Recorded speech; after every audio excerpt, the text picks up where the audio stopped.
So hello everyone. Today we are going to learn about EDA from the subject Data Exploration, Feature Engineering and Visualization, and the subject code is 22AM502. So what is EDA? The Unit 1 comprises of EDA fundamentals and some more contents on it. So right up now we'll see what are the fundamental aspects of EDA.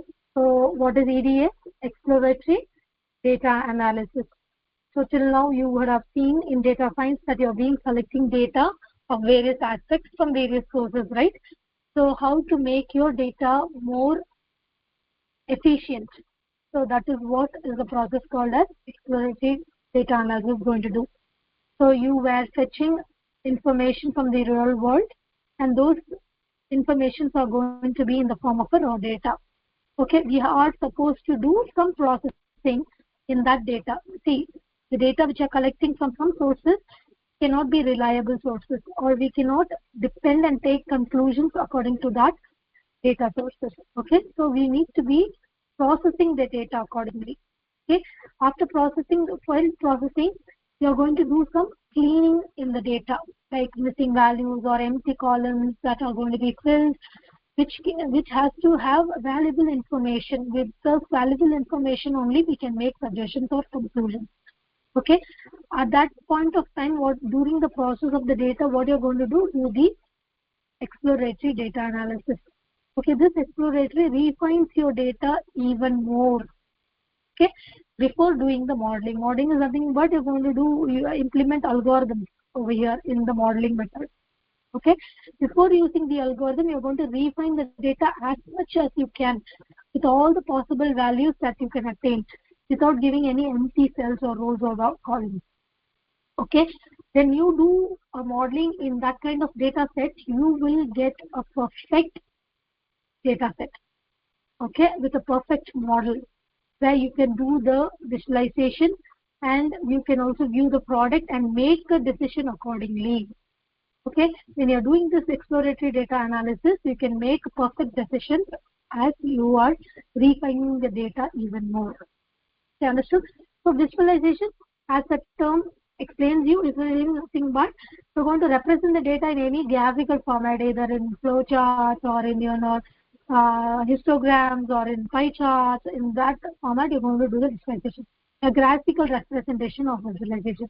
So it is easy to understand the data.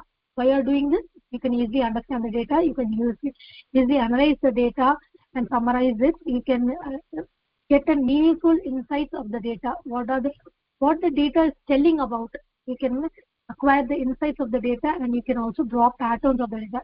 Using only this pattern in graphical representation, we can jump into conclusions like whether this data is good or not, or with the decision which you are making is correct or not. Okay, understood? So what are the steps that are going to be involved in EDA? You are going to collect the data from some source. You're going to clean the data. You're going to do some category representation, that is visualization, using some numerical formulas and standardization, and feature engineering data, derived metrics and all you're going to use to refine the data and project your data into the modeling. Okay, so data source, where you're going to collect the data source from a public or a private. You see, if you are having an MNC will have a data of past data for many years. Okay, they will have information that are being stored inside their databases. Okay, those are called as private data. Only people who are authenticated can go and access this private data. But public data will be available in the internet, where for projects and all you can use those data sets and come into conclusions or even build prototypes in order to make it efficient. Okay, or you're going to do an analysis of agriculture or medical. These data sets you cannot go and get it easily. Okay, it will be available in the internet, so you can get from those kind of sources. Okay, next, when you're collecting those sources, what are the problems you'll be facing? You'll be having missing values problem. All the data will not be available. See, if suppose you're collecting data of a student, for example, there might be not everyone will be having the PAN number. Only certain people will be having PAN number. The rest of them will leave that column empty, right? So if that data is going to be used efficiently, cannot leave empty columns and do the analysis. That will not be giving you a right answer. So how are you able to overcome this missing values, the outliers which is going out of the boundary, like if you are plotting in a scatter plot?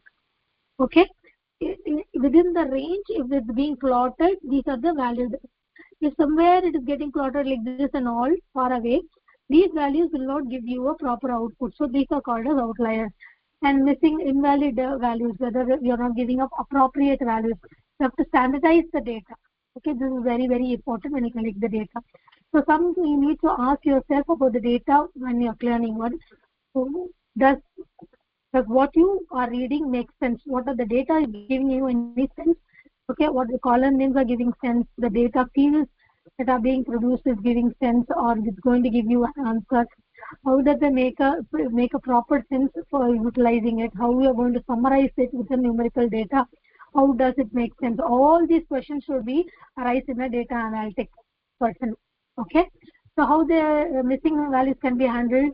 Either delete the rows if it's not going to give you an answer and it's not going to be useful in predicting the answer. You can delete the rows or replace using the mean, median, mode values, or using proper algorithms. You can replace the values, or you can predict the missing values. So you can conclude from the other historical values. You'll be able to conclude the predicted missing values. So these are some information about EDA. Thank you.